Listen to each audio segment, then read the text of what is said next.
Assalamualaikum warahmatullahi wabarakatuh. Perkenalkan, kami dari kelompok 2 dari Budidaya Perikanan. Izinkan saya memperkenalkan diri. Saya Zahra Tusita. Saya Rizka Amelia. Saya Vira Febrianti. Saya Rahya Gustira. Saya Muhammad Farhad. Saya Muhammad Rafli. Kami akan mengobservasi mengenai budidaya perikanan Ikan lele. Selamat siang Bapak.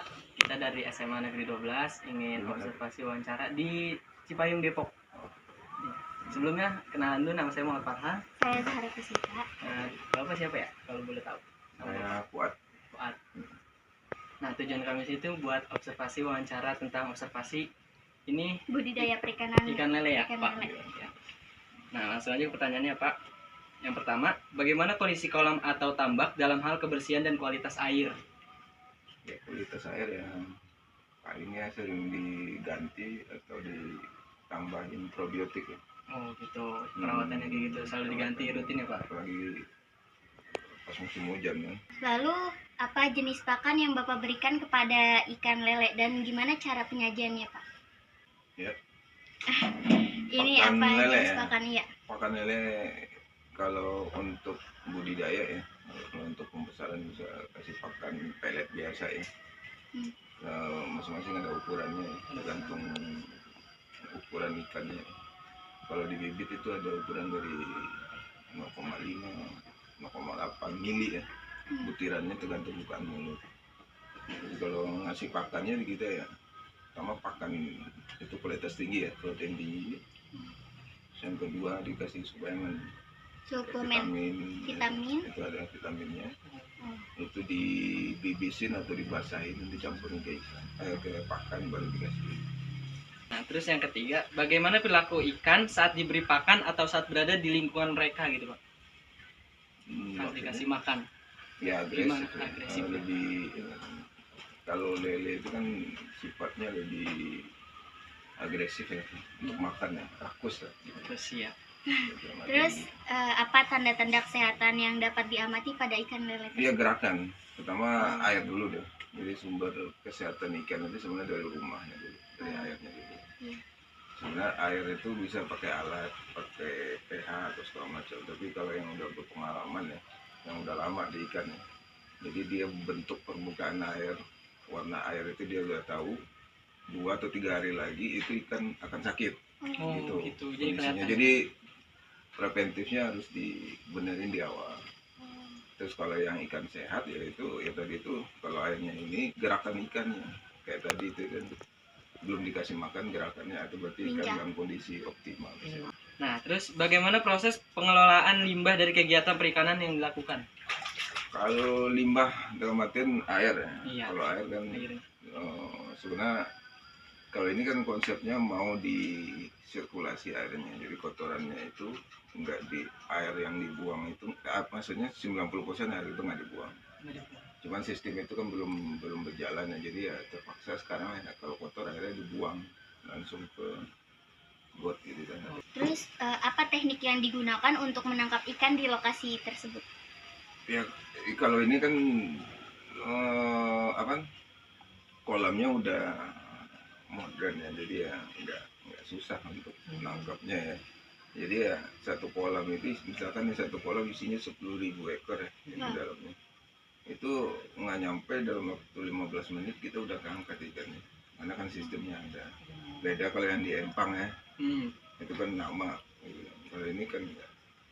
Kita mau misalkan ada yang beli, kita bongkar ikan itu aja, airnya kan susutnya cuma 10 menit. Ngangkatnya gampang. Soalnya di kolam terpal ya? Terus bagaimana interaksi antara petani ikan dan ikan dalam proses pemeliharaan? Gimana interaksi Bapak sama ikannya gitu? Oh, sering ngobrol. Gitu. Itu serius loh ya. Beneran? Jadi Serius apa beneran tuh? ya. Jadi ya kalau ini ya kalau yang udah berpengalaman ya, jadi yang kontak di ikan itu di binatang itu kudu ada. Misalkan gini nih, kalau kita punya masalah atau apapun ikan menjadi sakit. Ya kadang-kadang kan memang ada teman-teman yang nanya, ini gimana ngerawat ikan yang bener ya, sering ngajak ngobrol aja lelenya kan ketawa itu. Tapi kalau udah 5-10 tahun dia akan tahu itu rasanya. bahwasanya memang harus ada berkontak dengan binatang Karena baru itu dia kan. berpengaruh ya. Iya, pada berpengaruh ikannya. energi ya. Nah, Kalau ada nanti kuliah atau apa pasti ada pelajaran terkait dengan ini interaksi. interaksi. Mungkin kalau lebih ke psikologi ya Iya. jurusannya ya, itu ada interaksi energi kita terhadap lingkungan itu berpengaruh. Terus Apalagi, apa faktor lingkungan yang mempengaruhi pertumbuhan dan kesehatan ikan? itu sebenarnya stresnya ya pertama faktor pengelola dulu deh, itu faktor utama dulu deh. Kalau pengelolanya kurang banyak pikiran atau apa itu berpengaruh. Terus yang kedua faktor eksternalnya lingkungan. Sebenarnya kan ini udah nggak layak ya posisinya untuk tempat usaha karena kan mengganggu ya. Pemukiman. Bukan kita yang pemukiman apa merasa keganggu, kita yang merasa keganggu sama adanya dia. Oh, Gitu, kebalik ya. iya.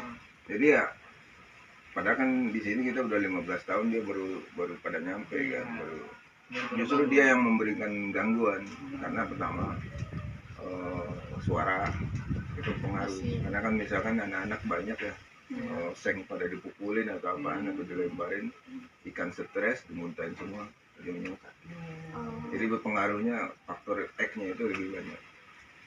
Nah, terus bagaimana cara petani ikan memantau perkembangan dan pertumbuhan ikan, Pak? Bapak gimana memantau? Ya gampang sih mantaunya. Kalau lele ya, kalau di lele ya, mantaunya itu dari konsumsi pakan. Dari makannya. Terus pertama kalau di ininya dulu apa sumbernya dulu ya, sumber DNA-nya dulu keturunannya kalau kita udah benar itu insya Allah pertumbuhannya akan lebih bagus. Terus yang kedua ya tadi itu nafsu makan. Kalau nafsu makannya kencang itu pertumbuhannya gila. Diperkirakan gimana tuh, Pak? Kalau misalnya Bapak ngasih makan berapa hari sekali? Kalau buat yang normal. Kali sehari. Iya, buat yang sehat. Tergantung umur ya. Jadi ya, kalau semakin kecil ikannya semakin frekuensi durasi pemberian pakannya semakin sering. Gitu. Jadi ya paling. Masih kecil banyak makan. Iya. Dia nggak makan banyak tapi sering. Oh, sering. Iya. Karena kan pencernaannya juga belum sempurna kan. Nah itu. Jadi ya kalau ini kan khusus bibit ya. Jadi range-nya itu 3 sampai 6 kali frekuensi per hari. Terus apa ada prosedur atau teknik khusus buat beternak ikan tersebut? Pasti ada ya. Cuman kan teman-teman yang mungkin lihat videonya tertarik ya itu berarti di YouTube kan banyak itu. Cuman ya memang ujung-ujungnya pengalaman aja sih sebenarnya. Jadi ya tinggal di YouTube atau di TikTok kita lihat, kopas, cobain, terus modifikasi dengan kita. Kalau kayak gitu tuh kira-kira butuh dana berapa buat bikin ini semua? Tergantung mau iseng atau bisnis gitu. Kalau bisnis itu lumayan. Jadi ya. Oh, modalnya jadi cukup besar. Iya, bisnis itu dalam artian kita nggak bekerja tapi itu jadiin sumber penghasilan utama itu ya bisnis ya, bisnis utamanya. Tapi kalau cuma jadi penghasilan tambahan tidak jadi. Kalau jadi penghasilan utama minimal keuntungannya UMR kan. Keuntungannya bukan omset ya. Minimal UMR Jakarta kan 4 juta 5 juta dia harus dapat 4 bulan. Nah, tinggal dikerucutin. Nah, kalau dari konsumsi ya, kalau untuk konsumsi aja ya 5 juta kita pengennya dapat duit ya kan? Berarti modal kita itu harus 5 kali lipat dari keuntungannya. 5 kali lipat berarti 25 juta. Harus punya modal 25 juta kita dapat itu per bulannya sekitar 5 juta minimum maksimum ya. Itu kalau hidup gitu. Kalau mati ya udah hapus gitu. Kira-kira Bapak mengalami kerugian nggak selama ini? Ini dulu kan dari 2015 ya. Oh, lumayan juga. Dari 2015 saya kan dulu kerja. Jadi di handle sama orang itu sampai 2018 kita kasih kerja. Itu saya kehilangan duit sekitar 200-an juta habis. Saya anggap itu S3-nya dunia perikanan ya. Walaupun saya jurusan mesin ya, teknik mesin. Jadi ya saya anggap itu duit yang keluar itu S3-nya perikanan udah. Lanjut tuh sampai ini ya, total udah habis 900-an kayak. Oh, kira-kira peran alat pertanian modern ini tuh meningkatkan efisiensi kerja atau tidak? Jauh ya, Ya biasanya kapasitas misalkan nih kalau 7 sampai 8 cm edisi itu gentong yang satu itu 5.000 ya. Bisa naik 100% sampai 200% kapasiti yang ada di kapasitas tampung. Udah kan? Iya, gitu aja, Iya, Pak. Pak. Makasih banyak atas waktunya. Itu aja sih. Iya. Istilahnya mah yang agak ribet lah gitu ya. Sebenarnya masih banyak tahu Pak. Yang agak teknis lah gitu mah. Lanjut. Lanjut ya.